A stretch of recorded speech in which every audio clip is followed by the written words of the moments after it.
The story of David being accused of his deception and corruption is a telling story of the depths of sin to which people with great power can sink, especially when they abuse that power, as King David did so horrifically. David wanted the wife of one of his best soldiers, Uriah, to be his wife. Since the Jewish law prevented him from marrying her while Uriah was alive, he arranged to have him put at the front lines in a very severe battle with the neighboring people, and Uriah was killed.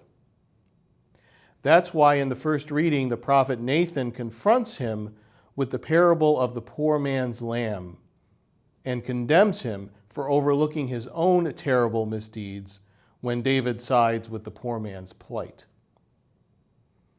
And of course, God, who is always rich in mercy, does forgive David after his prayer of repentance. But the effects of that sin are not so neatly removed from his life. Uriah was murdered. Bathsheba, whom he took as his wife, was mistreated and abused.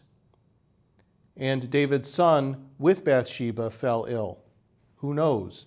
Maybe it wasn't a physical illness. Maybe it was a depression brought about by the effects of the sinful deeds of his father. Even the whole people suffered for David's sin, since their leader was debilitated for a long time due to his genuine sorrow and grief at what he had done. One of the messages of that first reading for today reminds us that the effects of sin remain, and they have an impact on us for a long time, like ripples in a pond. They can't be taken back. That's the difficult news. That's the bad news. The good news, the gospel, is that the mercy God gives and the power of faith in that mercy also creates ripples in the pond of our lives and our world that likewise can't be taken back. A blessing, a good act, what our Jewish brothers and sisters would call a mitzvah, also has a life that goes on.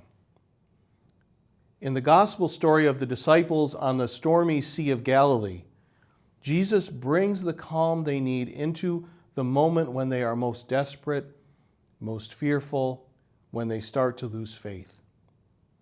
The stilling of the storm is a reminder that Jesus is at work in our lives as well, offering mercy, renewed faith, and renewed hope.